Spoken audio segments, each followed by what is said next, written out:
فرمایا وَقَرْنَ فِي بُيُوتِكُنَّ، اے مسلمان عورتوں تم گھر کے اندر رہا کرو، بلا ضرورت گھر سے باہر نہ نکلا کرو۔ شاپنگ کرنا تمہارا کام نہیں ہے، کاروبار کرنا تمہارا کام نہیں ہے، نوکری کرنا تمہارا کام نہیں ہے۔ حالات کے تحت اگر کبھی نکلنا بھی پڑ جائے تو پردے سے نکلو۔ وَقَرْنَ فِي بُيُوتِكُنَّ، اے عورتوں تم اپنے گھروں کے اندر رہا کرو۔ وَلَا تَبَرَّجْنَ تَبَرُّجَ الْجَاهِلِيَّةِ الْأُولَىٰ، اور جب گھر سے تم نکلو تو بناؤ سنگار کر کے، میک اپ کر کے، لپسٹک لگا کر، پرفیوم لگا کر کے نہ نکلا کرو۔ یہاں تک کہا اللہ کے نبی نے اگر کوئی عورت خوشبو لگا کر کے مسجد میں آتی ہے نماز پڑھنے کے لیے، ایسی عورت کی نماز قبول نہیں ہوگی، 40 دن تک اس کی نماز قبول نہیں ہوگی اگر وہ خوشبو لگا کر کے مسجد میں آتی ہے۔ اتنا خطرناک مسئلہ ہے میرے پیارے بھائیوں۔ اللہ نے کہا والذین هم لفروجہم حافظون، جو اپنی شرمگاہ کی حفاظت کرتے۔ اب ایک سوال پیدا ہو، اے اللہ، لڑکا جوان ہو گیا، لڑکی جوان ہو گئی، دونوں کے اندر طلب ہے، مرد کو عورت کی ضرورت ہے، عورت کو مرد کی ضرورت ہے، اور اے اللہ تو کہہ رہا ہے کہ شرمگاہ کی حفاظت بھی کرنا ہے، تو پھر ہم کیا کریں؟ اللہ کہتا ہے ہم تجھے حلال طریقہ دے رہے ہیں، ہم تجھے حلال الٹرنیٹ دے رہے ہیں۔ الا علی ازواجہم او ما ملکت ایمانہم، اپنی بیوی کے ساتھ تو نکاح کر کے اپنی شاریرک ضرورت کو پورا کر لے، اپنی جنسی خواہش کو پورا کر لے۔ اللہ تعالیٰ نے قدرتی طور پر تیرے اندر جو ضرورت رکھی ہے اس ضرورت کو تو پورا کر لے۔ فَمَنِ ابْتَغَىٰ وَرَاءَ ذَلِكَ فَأُولَٰئِكَ هُمُ الْعَادُونَ، اب جب شادی ہو گئی، تجھے جائز طریقے سے تیری ضرورت پوری ہو گئی، اب تو اگر ادھر ادھر منہ مارے گا تو تو اللہ کے قانون سے بغاوت کرنے والا ہے، تو زنا کرنے والا ہے، تو بدکاری کرنے والا ہے، تو اللہ کا باغی ہے، تو کامیاب نہیں ہو سکتا، تو جنت میں نہیں جا سکتا۔ تو یہ چیز ہے میرے بھائیوں، شرمگاہ کی حفاظت کرنا ہے۔ اسی لیے اللہ کے نبی فرماتے ہیں من یضمن لی ما بین لحیہ وما بین رجلیہ یضمن لہ الجنہ، دونوں پیروں کے بیچ میں جو چیز ہے یعنی شرمگاہ، اور دونوں داڑھ کے بیچ میں جو چیز ہے یعنی زبان، جو زبان کی گارنٹی لے لے، جو شرمگاہ کی گارنٹی لے لے، میں اسے جنت کی گارنٹی دیتا ہوں۔ اسی لیے اللہ کے نبی فرماتے ہیں عورت 4 کام کر لے وہ جنت کے جس دروازے سے چاہے وہ جنت میں چلی جائے گی۔ اذا صلت المرأۃ 5، 5 ٹائم کی نماز کی پابندی کرے، وصامت شہرہا، رمضان کا روزہ رکھے، واطاعت زوجہا، شوہر کی خدمت اور اطاعت کرے، واحسنت فرجہا، اور اپنی شرمگاہ کی حفاظت کرے۔ 4 کام عورت کر لے، کچھ اور نہ کرے، دخلت من ابواب الجنت شاءت، وہ جس دروازے سے چاہے جنت میں جا سکتی۔ 5 چیزیں ہو گئی، نمبر 6 اور نمبر 7، 2 چیزیں اللہ تعالیٰ نے ایک ہی آیت کے اندر اکٹھا بیان کی۔ والذین هم لاماناتہم وعہدہم راعون، کامیاب لوگوں کی 6ٹھی کوالٹی، وہ اپنی امانت میں خیانت نہیں کرتے۔ اب امانت کس کو کہتے ہیں؟ امانت کا آسان ترجمہ اگر میں آپ کے سامنے کروں، آسان کا اگر بہت آسان ٹرانسلیشن میں کروں، امانت کا مطلب ہے ڈیوٹی، امانت کا مطلب ہے کرتویہ، امانت کا مطلب ہے فرض۔ جو اپنے فرض کو صحیح طریقے سے نبھائے وہ کامیاب ہوگا۔ اب فرض میں بہت ساری چیزیں آ گئی میرے بھائی، ایسے بھی مدرسے کے ذمہ دار ہیں جو بیچارے مدرسہ چلا رہے ہیں، لاک ڈاؤن آیا، چندے نہیں ملے، انہوں نے اپنی جیب سے مدرسے کا خرچ چلایا ہے اور ٹیچروں کو تنخواہیں دی۔ ہم نے ایسے ذمہ داروں کو بھی ہم جانتے ہیں میرے بھائی، اور ایسے بھی مدرسے کے ذمہ دار لوگ ہیں جو بیچارے ٹیچروں کو کیا تنخواہ دیں گے، وہ مدرسے کے چندے سے اپنا پیٹ بھرتے ہیں۔ ہم نے مسجد کے ایسے متولی بھی دیکھے ہیں، مسجد کا متولی بنا پھرتا ہے اور ایک ٹائم کی نماز میں اور فجر کی نماز میں وہ نظر بھی نہیں آتا۔ ہم نے ایسے ٹیچر بھی دیکھے ہیں، 50,000 روپے گورنمنٹ سیلری دے رہی ہے، 5-6 گھنٹے ان کو پڑھانا ہے، لیکن مدرسے میں چلے جاؤ، کلاس میں چلے جاؤ، بچے سامنے شرارت کر رہے ہیں، مولوی صاحب بیٹھ کے موبائل چلا رہے ہیں۔ یہ ہے امانت میں خیانت۔ آپ کو پیسہ کس چیز کا دیا جا رہا ہے؟ ہمارے بنارس میں ایک اہل حدیث عالم تھے مولانا ابو القاسم صاحب بنارسی، سفر پہ جا رہے تھے، اسٹیشن پر پہنچے, ٹرین چھوٹنے والی تھی, ٹکٹ نہیں خرید سکے, ٹرین پہ چڑھ گئے وہ. اگلا اسٹیشن آیا, کوئی ٹی ٹی چیک کرنے والا نہیں ہے, آسانی سے اسٹیشن کے باہر نکل سکتے ہیں. باہر نکلے, بنارس سے الہ آباد جا رہے تھے. معاف کیجئے الہ آباد میں نے کہہ دیا, اس کا نیا نام پریاگ راج ہے بھائی, نام بدل گیا, ہمارے بابا جی نے نام بدل دیا.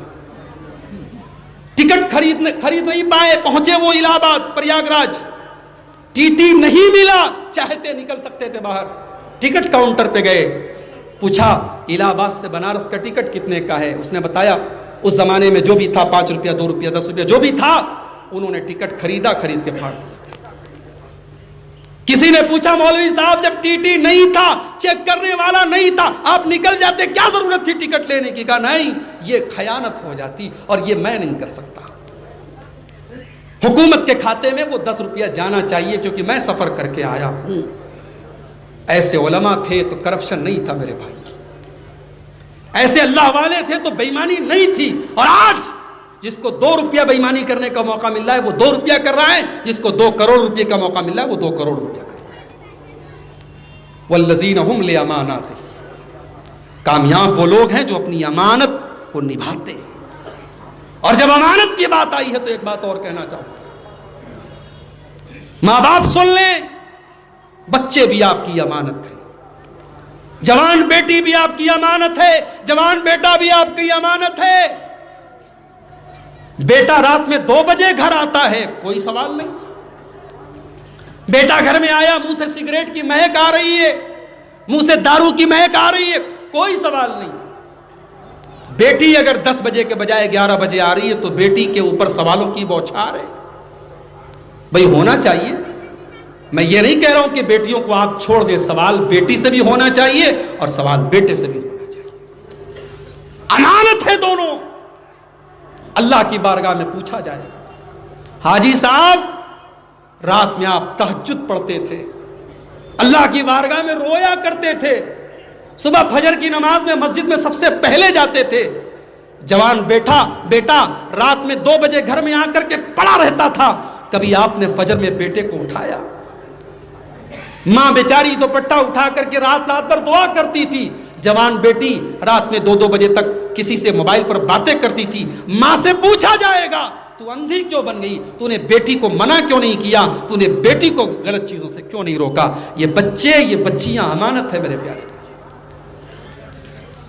اور آج تو جب سے موبائل نکلا ہے, اب بچوں کو ہم کہاں پال رہے, اب تو موبائل پال رہا ہے. کتنی عورتیں, بچہ کھانا نہیں کھا رہا ہے, جلدی سے موبائل اس کو ٹکا دیا. اب بچہ جو ہے لکڑی کی کاٹھی والا ویڈیو دیکھ رہا ہے تب وہ کھانا کھا رہا ہے.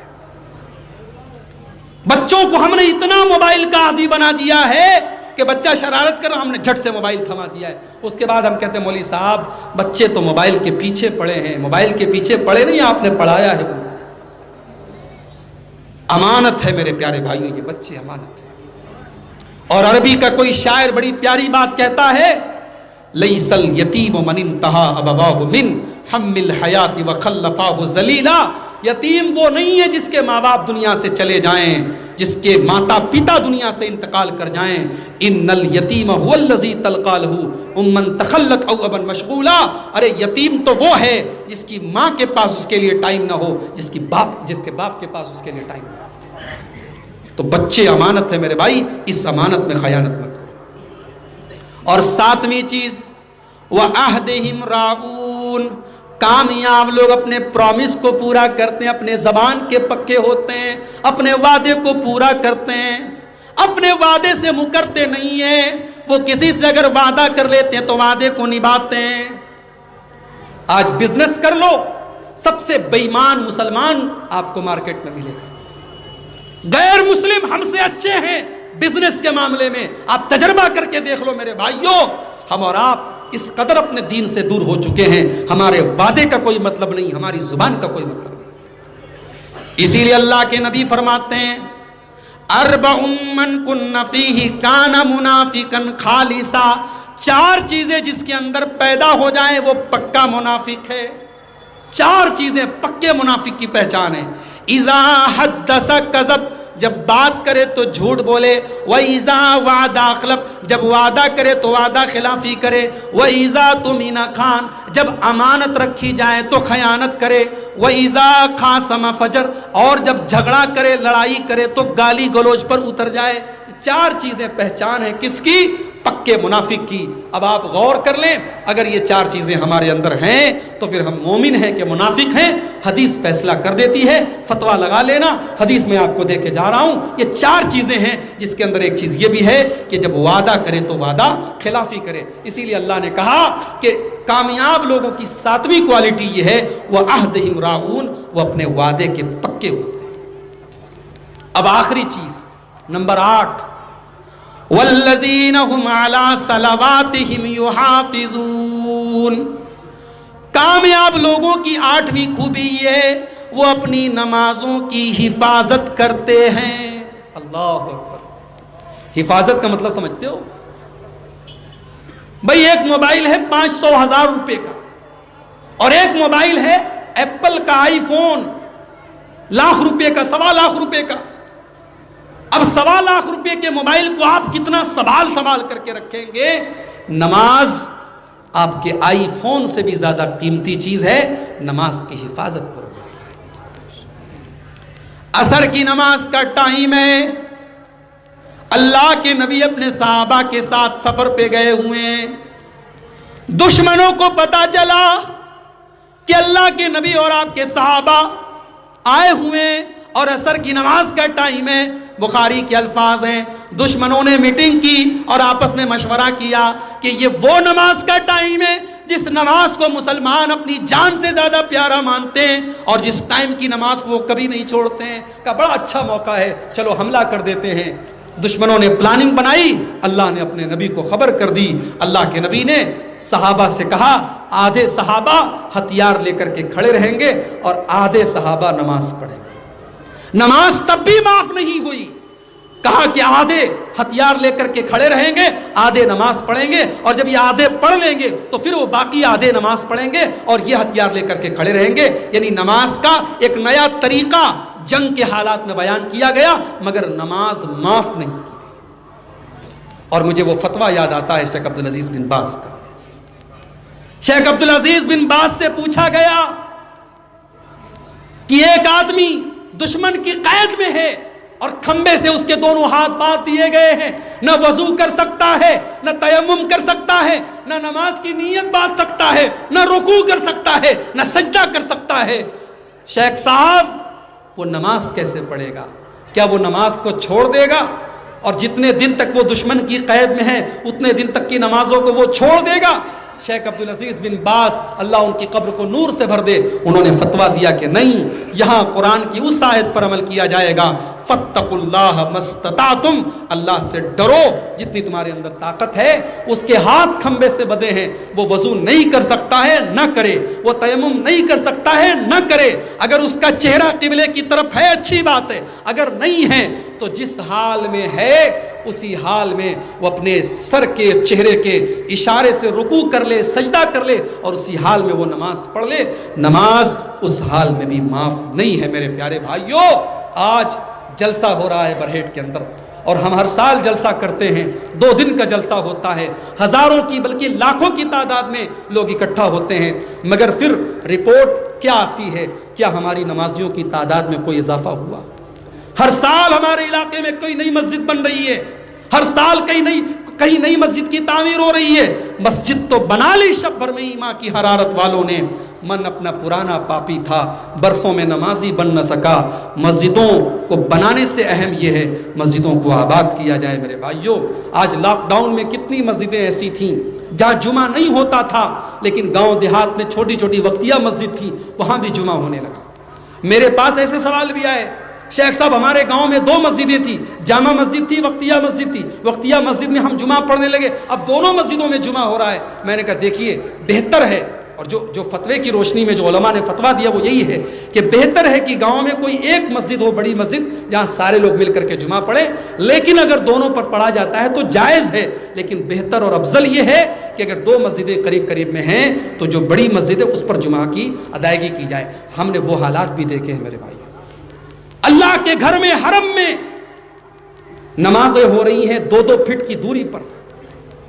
اللہ کے گھر میں کبھی یہ منظر نہیں دیکھا گیا کہ طواف رک گیا ہو, نماز رک گئی ہو, حرم کے اندر تالا لگ گیا ہو. ہم نے وہ منظر بھی دیکھا میرے بھائیوں. آج اللہ کا شکر ہے حالات نارمل ہوئے ہیں. آج وہاں پر بھی حج ہو رہا ہے, طواف ہو رہا ہے, عمرہ ہو رہا ہے, حج بھی انشاءاللہ ہوگا. آج اللہ نے ہمیں پھر زندگی دی ہے. آج پھر کورونا کا اثر کچھ کم ہوا ہے. اور زندگی کتنے دن کی ہے میرے بھائی, کوئی گارنٹی نہیں ہے. موت کب آ جائے گی کوئی گارنٹی نہیں ہے. لہٰذا یہ جو 8ویں نشانی ہے کہ اللہ کے کامیاب بندے اپنی نماز کی پابندی کرتے ہیں. آج اس جلسے سے جب آپ گھر جائیں تو یہ سوچ کر کے جائیں کہ ہم نماز کی پابندی کریں گے, اور آج ہونے والی فجر کی نماز آپ انشاءاللہ جماعت کے ساتھ پڑھنے کے بعد تب اپنے گھر میں جائیں گے. یہ عہد کر کے یہاں سے آپ اٹھیں. یہ 8 چیزیں اگر پیدا ہو گئیں ہمارے اندر تو اللہ تعالیٰ کہہ رہا ہے اولئک ھم الوارثون.